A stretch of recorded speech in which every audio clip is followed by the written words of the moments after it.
Alex Rolsey, and welcome to another episode of The Week That Was. Well, just one game during the last set of 7 for the Kings as they hosted the Vernon Vipers here at the Hab on Saturday night.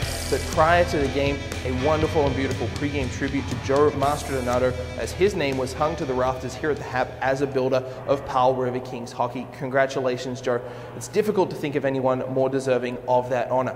But the action on the ice only added to what was already a special night, a retro night at the Hab, and the Kings coming out after warm-up in their old red, white, and blue Powell River Paper Kings jerseys, taking on the arch-rival Vernon Vipers, who had knocked the Kings out of the finals the last 3 years. Kings looking for an early measure of revenge against the Vernon side. Nice toe drag to the outside. Now stops on the face-off dot. Shot, and that's saved by Halker. Rebound goes over the net. Still loose behind the net. Richardson and Wire have been probably the better Kings this game so far. On the back to behind. Scores! Brennan Smith's shot from the point went wide of the net. The rebound off the end boards found Tegan Wire to the side. It's Tegan Wire's 19th of the season. Kings have the first goal of the game. They lead 1-0. Turn the corner quite quick enough as a slap shot. Well wide, ended up being a pass back down low into the corner for Tegan Wire. Walking off the wall, face-off dot. Hashmark scores!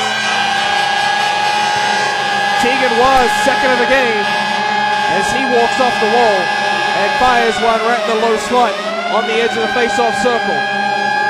It's Wire's 20th goal of the season, and the Kings have a 2-0 lead. Sends that into the corner, bouncing puck from Maguire out of his crease and scores! Did Shawn Maguire, I think, maybe put that into his own net? Maguire drew the man in. I'm not sure who this is going to get credited to. I think he might have tried to play it around. It's either taken a deflection off perhaps Hadley, or Maguire's played this into his own net with 16.6 to go. It is going to Hadley regardless. Now loose in front for Zaleski, scores! Vipers are in this right at the end of the period. The goal will count. There is no time left on the scoreboard, but Zaleski's goal will count as the puck was in the back of the net. 2-on-1. Intercepted there by John Yancey with some help from Brandon Smith. And the Kings will come back the other way. End-to-end. Schuler off the bench. The shot scores! Daniel Schuler, fresh off the bench, on a nice cross-ice pass. Finds top corner on Kirby Halker. It's Schuler's 15th goal of the year. The Horns go crazy at the Hab. The Kings have the lead. It's 3-2. Face-off will be to the right of the Vernon netminder, and it comes back to Benton at the point. Loose puck scores! Tipped in front. Stephen Schmidt tipping home to Jordan Benton. Shot from the point. The Kings have doubled their lead. The Horns go crazy once again at the Hab. It's Schmidt's 13th of the season. The Kings have a 2-goal lead again. It's 4-2. A pair of goals to Tegan Wire got the Kings out to an early 2-0 lead, but a slip in the final 16 seconds of the second period allowed the Vernon Vipers back in it to tie it at 2 after 40. However, Daniel Schuler scored the game-winning goal, and some insurance from Stephen Schmidt tipping in a Jordan Benton shot from the point gave the Kings a big 4-2 victory. Shawn Maguire made some spectacular saves, as you saw there, in a 25-save performance, good enough for his 14th victory of the season. And I had a chance to catch up with the Kings' Shawn Maguire after practice on Monday. Started off by asking him how it felt wearing a jersey that he'd grown up watching.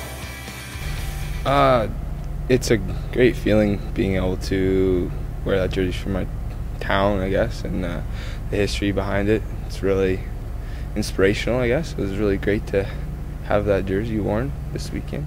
The whole alumni weekend was fantastic, having guys from the past teams come back. What did you guys get out of that in terms of pre-game talks or being able to mingle with them after? We had 2 guys come in before the game, and they kind of got us fired up, and we were pretty psyched going into that game, so it was good to have them there for that. Probably pretty easy to get fired up. I'm sure you guys heard the crowd. You saw it in warm-up, then you heard it as soon as you guys came out onto the ice. Really loud arena. Just a fantastic game overall on Saturday night. Yeah, the building was ecstatic. It was nice to see all the people come out. When we first came out for the game after warm-up, everyone was pretty excited, or surprised, I might say, for the red jerseys, and it was really cool. So the win against the Vernon Vipers does help the Kings keep pace in both the Coastal Conference standings, and on Monday the Canadian Junior Hockey League released its final edition of its national rankings for the 2011-2012 season. The Kings will finish just outside the top 20, an honourable mention, but the Coastal Conference standings are where it's all at, and the Kings currently sit 3 points behind the Surrey Eagles for first place in the Coastal Conference. Now both teams have played the same amount of games. It'll come down to a photo finish the final 2 weekends of the regular season. The Kings have a 1-point lead over the Cowichan Valley Capitals, though, for that second spot, and the Kings have 2 games in hand over the Cowichan Valley Capitals, and that segues beautifully into the schedule for this weekend, as the Kings playing 3 games in 2.5 days, the first of which is in Duncan at the Island Saving Centre against the Cowichan Valley Capitals, as the 2 teams wrap up the season series. It's a 7:30 start, and it will all begin at 7:15 on the pregame show on 95.7 Sun FM. Now the next night the Kings travel all the way back here to Powell River for a pair of games against the Surrey Eagles. Saturday night, a 7:30 start against the Surrey side, and then Sunday afternoon, a 1:30 matinee. Those 2 games will likely go a very long way to deciding first place in the Coastal Conference. And join us next week on the show, as we'll have highlights from all 3 of those games, as well as all the news and interviews from the Kings Kingdom during the last set of 7. From the Hat Parker Arena, I'm Alex Ross.